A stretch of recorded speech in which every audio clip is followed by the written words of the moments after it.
जय श्री राधे। पूज्य श्री सद्गुरुदेव भगवान के चरणों में प्रणाम। पूज्य श्री उषा बहन जी का जीवन चरित्र हमने कल तक सुना। उनके निज स्वरूप की अनुभूतियां। ऐसे ही एक बार किंचित संत्रस्त सी पूज्य उषा जी भागी भागी मंदिर में श्री ठाकुर जी के गर्भगृह के सन्मुख चली आई। पट बंद होने पर भी वहीं प्रकट होकर श्री ठाकुर जी अपनी प्रिया पूज्या बहन जी को उठा अंदर ले गए। उस घटना का प्रकाश अपनी सखी श्री सुशीला बहन जी से मिलने पर इन्होंने किया था। श्री सुशीला बहन जी की पूज्या उषा जी से सन 1948 में भेंट हुई। हम पूर्व में कहकर आए हैं कि इन दोनों सहेलियों में आत्मीयता इतनी अधिक थी कि पूज्या उषा जी सदा सुशीला बहन जी को अपना ही दूसरा वपू कहा करती थी। इसमें कारण था श्री सुशीला बहन जी का पूर्ण समर्पण। दोनों ही दो तन होने पर भी अभिन्न प्राण होकर रहती। पूज्या उषा जी यह घटना सुनाते सुनाते आनंद अतिरेक में भर आत्मविह्वल हो गईं तथा उस मिलन सुख की तन्मयता में उनके मुख से चित्कार निकली। लेटे लेटे उनका शरीर लगभग 1.5-2 फुट हवा में उछल गया। उन्हें चेतना न रही। सुशीला बहन जी नई नई मिली थी, घबरा उठी। उच्च स्वर में महामंत्र की आवृत्ति करने लगी। इनकी इस अद्भुत भाव दशा को देख उसे शमन करने का सर्वोत्तम साधन नाम लेना ही इन्हें लगा। धीरे धीरे पूज्या उषा जी का भाव शमित हुआ और वे किंचित बाह्य दशा में आ गई। एक स्थान पर वे स्वयं लिखती हैं, हाँ लो याद आ गया। मैं कह रही थी कि तुमने अपने भुवन मोहन उन्मत्तकारी रूप लावण्य से प्राण हरण कर लिए और फिर निष्ठुरता से दिखलाने लगे। फिर भी तुम्हारी करुणा ही विजय हुई और तुम हार गए। तुम जोर शोर से जग झंझटों में लगाकर गृह संबंधी अनेकानेक उत्तरदायित्व मुझ पर डालकर जहां तुमने निर्ममता सी की, वहां मुझे संभालने के लिए आश्वासित रखने के लिए यदा कदा पहले की भांति तो नहीं, अपनी प्राणहारिणी माधुरी रूप छटा का पान कराते ही रहे। वह दिन तुम्हें याद है न प्राण, जब उस दिन जग तिमिर के भीषण अंधकार से घबराई हुई अनेक चोर ठगों, अपने जैसे चोर ठग तो तुम अकेले आप ही हो, यह जगत के चोर ठगों की बात कह रही हूँ, से संत्रस्त सी मैं भागती भागती तुम्हारे मंदिर में आ गिरी थी और तुमने झट अपने पट खोलकर मुझे अपने चरणों में बिठा लिया था।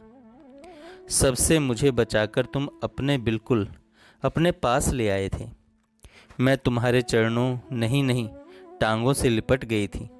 भूमि पर घुटने टिका अपनी क्षीण भुजाओं से तुम्हारी टांगों को लपेटे तुम्हारे ऊपर मस्तक टिकाए मैं अपने में खो गई थी।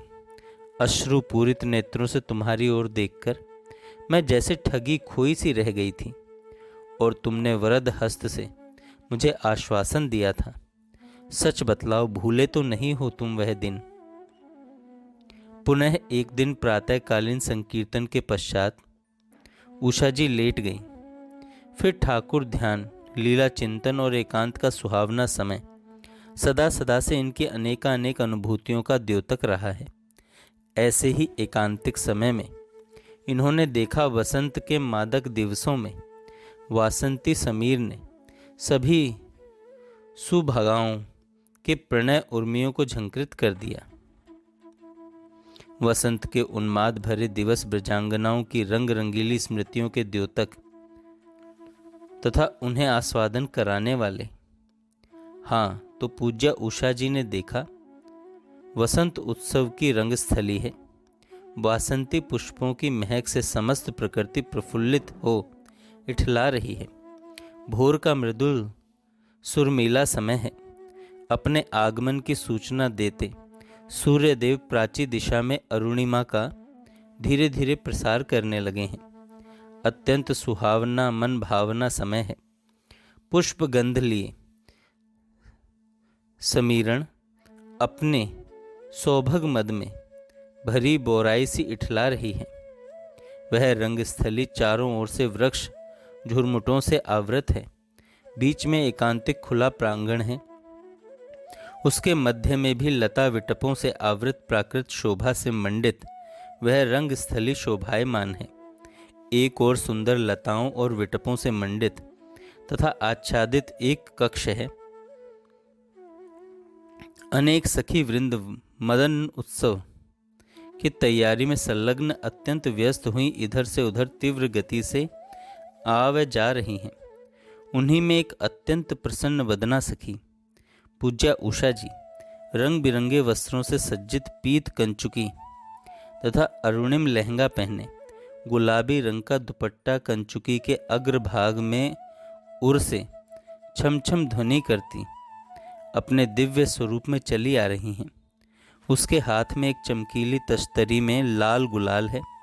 उस पर कहीं कहीं अभ्रक चमक रहा है। बड़ी ही उमंग में भरी उसी रंगस्थली की ओर चली आ रही हैं। कुछ ऊंचाई पर चढ़ने को पग धरा ही था कि श्याम सुंदर ने पीछे से आ उसकी भुजा पकड़ ली। अपनी श्यामोल्ज्वल आभा से समस्त स्थली को उद्भासित करते श्याम सुंदर बसंत के रस रंग भरे वातावरण में तरंगित हो रहे हैं। वह बाला भीत न हुई। उसका जाना पहचाना सिहरन तथा पुलकन से भरता रोमांचकारी स्पृहणीय स्पर्श था। वह ठिठकी सकुची भ्रकुटी मरोड़ किंचित पीछे की ओर अनखा कर देखती रह गई। न जाने इस सब में क्या निहित था। नैनों में भर गई वह रतन खुमारी। प्रसन्नता उसके मुख पर अनायास बिखर गई। कपोलों पर रक्तिम छटा छा गई। अधरों पर मुस्कान। उस समय की वह माधुरी उसके आगे लेखनी का विषय नहीं है। अनुरागी हृदयों की रसमग्नता का भी कोई क्रम अथवा सीमा है क्या? किशोरी जी को पूज्या उषा जी प्रायः स्वामिनी स्वामिनी कहकर पुकारती। ऐसे ही एक बार उन्होंने प्रिया जी को स्वामिनी कहकर पुकारा तो प्रिया जी ने प्यार में भर एक समानता का भाव दर्शाते हुए अपनी इस प्रिय सखी का कर अपने कर में ले लाड से सहलाते हुए कहा, प्रत्येक समय स्वामिनी स्वामिनी नहीं। अपने प्रति आदर सूचक यह भाव प्रिया जी को अधिक नहीं सुहाया। प्रेम के वशीभूत हो जो कुछ संबोधन करने को कहा वह इनके प्रति अत्यंत आत्मीयता का ही भाव रहा। एक बार संकीर्तन कराते हुए पूज्या उषा जी को दिखा कि इनका नित्य स्वरूप सिद्ध स्वरूप इनके इस भौतिक दृष्टिगोचर शरीर से अलग है। यह देह तो संकीर्तन करा रहा है। यह देह तो संकीर्तन करा रहा है। नित्य सिद्ध स्वरूप से दिव्य श्रृंगार धारण किए पूज्या उषा जी प्रिया जी के समीप एक शिला पर विराजमान हैं तथा इस शरीर से सब देख रही हैं। शरीर की कांति अपूर्व है।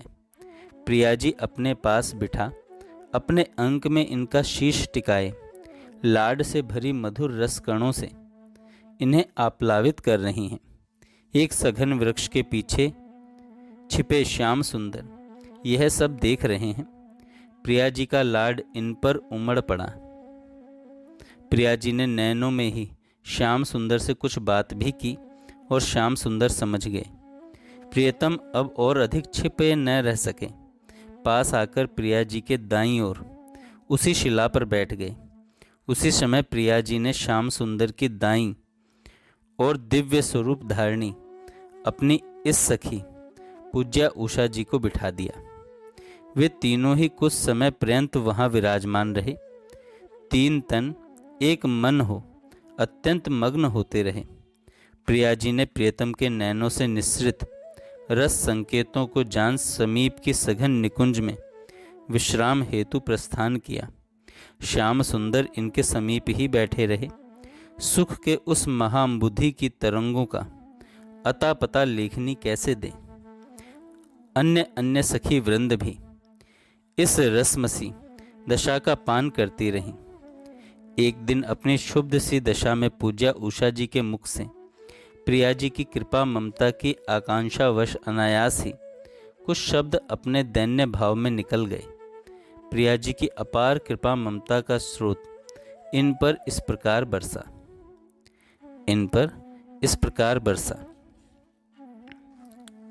सन 1968 की बात है। पूज्या उषा जी प्रिया प्रियतम के इच्छानुग्रह से उन्हीं की प्रीत्यर्थ काष्ठमौन हो गई। न किसी से बोलती और न ही किसी की ओर देखती। धीरे धीरे इनकी बाह्य चेष्टा तथा वृत्ति भी अंतर्मुखी होती चली गई। शाम शाम को लाड लड़ाना, उन्हीं की सेवा पूजा, उन्हीं की सेवा में अपनी पूरी दिनचर्या व्यतीत करती। प्रायः एकांत में ही रहती तथा अनेक बार बाह्य जगत से इतनी तटस्थ तथा शून्य में चली जाती, लगता जैसे इनका मात्र देह यहाँ प्राण विहीन सा पड़ा है। एकांत का सुअवसर पा संध्या में प्रायः श्री यमुना जी की सन्निधि में विचरण हेतु चली जाती। इसी वर्ष के मास सितंबर के अंतिम सप्ताह की बात है। पूज्या उषा जी श्री यमुना जी की लोल लहरियों में डूब उतरती पास ही पुलिन पर घंटों रसमग्न बैठी रहीं। सहसा उठीं और घर के लिए चल दीं। अनायास ही पग दूसरी ओर मुड़ गए और श्री राधा रमण मंदिर मार्ग पर चलने लगीं। अपनी किसी रस भावना में पगी चलती चली गई। श्री राधा रमण जी के दर्शनार्थ मंदिर में जा पहुंची। वहां दर्शन कर बड़े ही आह्लाद में भर प्रफुल्लित हो गई। श्री गोपाल भट्ट जी की समाधि को पहले ही नमन करके आई थीं। मन में एक विशेष आह्लाद भरा था। प्रसन्नता में भरी पहले से ही उत्फुल्लित हो रही थीं। श्री राधा रमण जी के दिव्य दर्शन करके भी अभी अतृप्ति बनी थी। तभी इच्छा भोग आ गया तथा दर्शन खुलने की प्रतीक्षा में पूज्या उषा जी वहीं बैठी रहीं। बैठे बैठे इन्होंने क्या देखा। परम सुंदर विशाल प्रांगण है। उसमें अंडाकार वृक्षों की सघन पंक्ति दिख रही है। इन वृक्षों पर तथा लताओं में कहीं कहीं पुष्प गुच्छ लटक रहे हैं। कभी कभी पक्षियों का मंद रव सुनाई देता बड़ा ही भला लगता है। चारों ओर बड़ी ही मनोहर सुगंधि परिव्याप्त है। उन वृक्षों में एक के नीचे बड़ा ही सुंदर रमणीक चबूतरा बना हुआ है।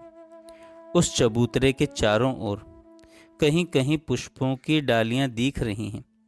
उस चबूतरे पर अपने दिव्य वपु से पूज्या उषा जी बैठी हैं और अपने सिद्ध स्वरूप को इस जगत में स्थित स्वरूप से देख रही हैं। लहंगा, दुपट्टा तथा कंचुकी धारण कर रखी है। दुपट्टे के दोनों छोर ब्रजवासियों की भांति अपनी कंचुकी की अग्रभाग में उरस रखे हैं। ब्रज किशोरियों की सी वेशभूषा है। दुपट्टा पीला तथा लाल रंग का मिश्रित सा है। झमझमाते चमकदार वस्त्र हैं। सभी आभूषण धारण कर रखे हैं। ग्रीवा की शोभा बढ़ाती सुनहरी कंठी अत्यंत मनोहर लग रही है। हाथों में दोनों ओर स्वर्णिम कंगनों के मध्य लाल रंग की चूड़ियां भली लग रही हैं।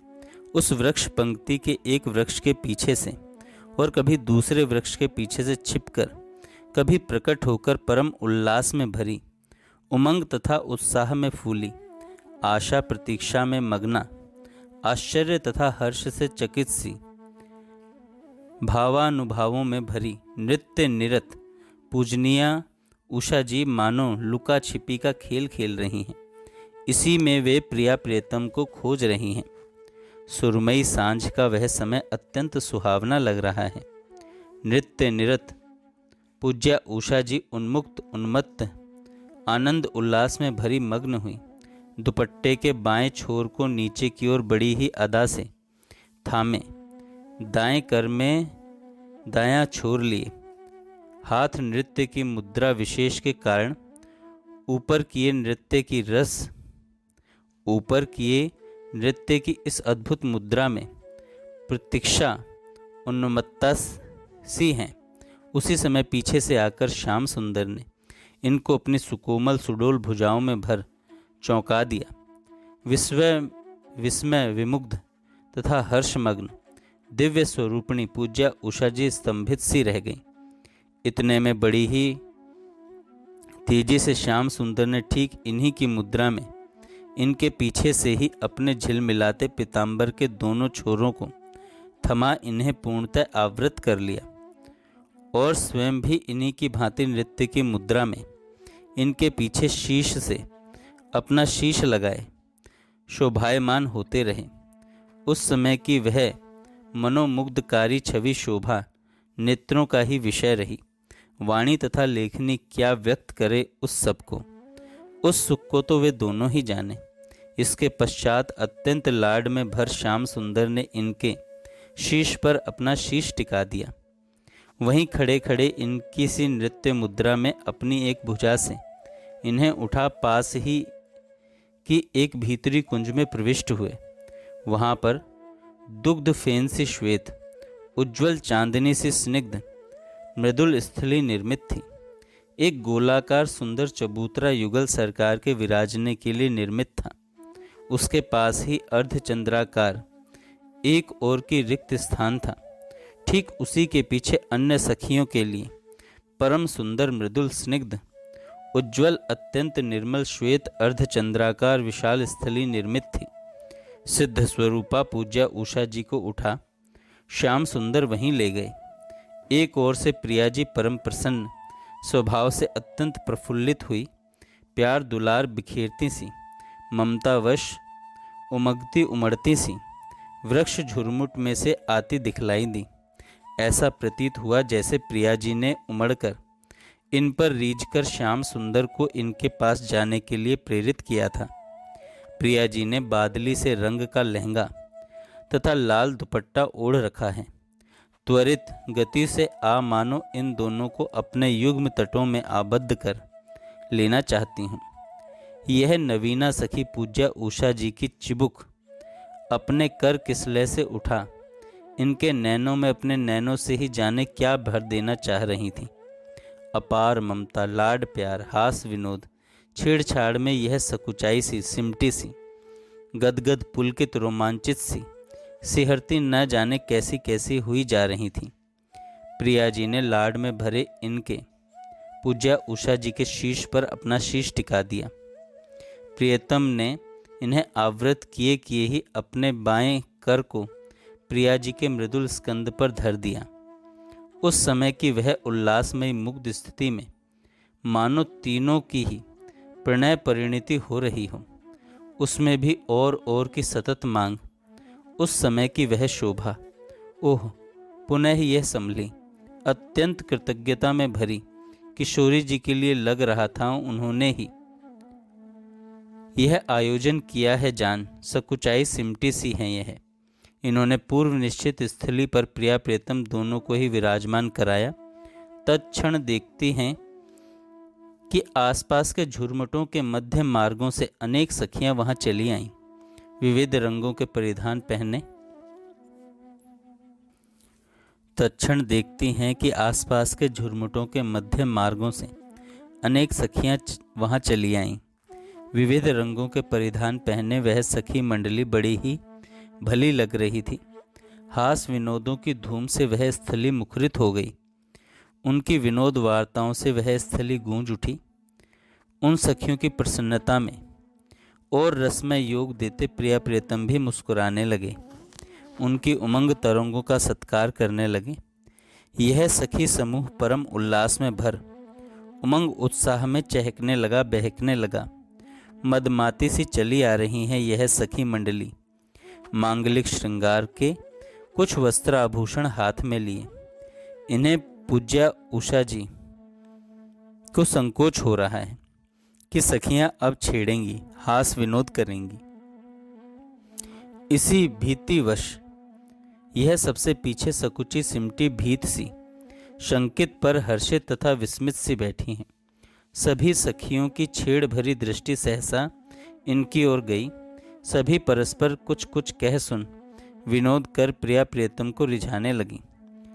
दर्शन कब खुले इन्हें भान न था। अपनी उसी अर्ध बाह्य दशा में ये उठकर चल दी। अनुभूति का क्रम अब भी चल रहा था। रास्ते में इन्होंने देखा कि श्री सुशीला बहन जी, जिन्हें ये अपना ही दूसरा रूप कहा करती थी, सिद्ध देह से पान की तश्तरी लिए, जिन पर स्वर्ण तथा रजत के बर्क लगे हैं, श्यामा श्याम के सन्निकट हो उन्हें पान समर्पित कर रही हैं। उस दिव्य सुखानंद में सराबोर पूज्या उषा जी कब तक रसमग्न रही कौन कहता। अनुभूति के विषय को लेखनी कैसे व्यक्त करे। हृदय का सहज भाव अथवा सेवा ही भक्ति है। उपासना जब अनुभूति में बदल जाती है तो जिस सन्निधि सुख में हृदय मग्न हो जाता है, आनंद मग्न हो अपना सर्वस्व समर्पित कर देता है, अनुभूति का क्रम तद्रूप भक्ति में परिणित हो जाता है। वहाँ कोई भेद ही नहीं रहता, सब ऐक्य में परिणित हो जाता है। यही द्वैताद्वैत है, इसी में पूर्णता है। जहाँ मन पूर्णतः केंद्रित होकर प्रिया प्रियतम के प्रति समर्पित होने के साथ साथ रसास्वादन हेतु अपनी स्थिति अलग भी बनाए रहता है, परंतु समर्पण भी पूर्ण होता है। वही परिपक्व स्थिति, रस की परमोच्च स्थिति है। उसमें वृत्ति तद्रूप हो जाती है। अगाध अखंड माधुर्य रसाम्बुद्धि की इस तरंग रस तरंगों में डूबते उतरते उन महज जनों की क्या स्थिति कहें और क्या भाव। मन के सहज द्रवण का न तो कोई मापदंड है और न कोई आकलन ही। उसे किसी भी इयता में बांधा नहीं जा सकता। अनुभूति की कोई क्रमबद्धता नहीं हो सकती। साधारणतः साधकों के मन को नियमबद्ध करने के लिए अष्टायाम सेवा तथा चिंतन प्रणाली का प्रकाश हुआ है। उसमें भी आस्वादन के किसी एक स्तर पर पहुंचकर अनुभूति में किंचित स्वतंत्रता आती है, परंतु उच्च कोटि के भक्तों, महज्जनों तथा सिद्ध परिकर के लिए यह क्रम सर्वथा अपरिहार्य नहीं माना जा सकता। अपने पृष्ठ सामने प्रकट हो, सहज सुलभ हो रहे हैं, उस समय क्या क्रम अथवा क्या नियम। उस मधुर आनंद श्रृंगार सर्वस्व को अपनी सुकोमलतम भावनाओं से पूर्णतः समर्पण, बस पुनः पुनः समर्पण। वहाँ न कोई क्रम, न कोई मर्यादा, न कोई प्रतिबंध, बस यही भाव है, यही स्वरूप है और यही संबंध है। प्रेम और नेम एक दूसरे से विलग होकर सर्वथा मणिसूत्र में जुड़े हैं। अतः प्रेम नेम की भित्ति पर ही टिकता है, परंतु कहीं कहीं नेम का अतिक्रमण कर जाता है प्रेम। पूज्या उषा जी का हृदय मधुरा भक्ति में तन्मय रहा। उनकी तन्मयता तदाकार तथा तद्रूप वृत्ति से समर्पित पोषित होती रही। उसी के अनुरूप था उनका सिद्ध स्वरूप, जो गोपी भाव से संपुष्ट था। जय श्री राधे। आगे हम कल सुनेंगे। जय श्री राधे। पूज्य श्री सद्गुरुदेव भगवान के चरणों में प्रणाम।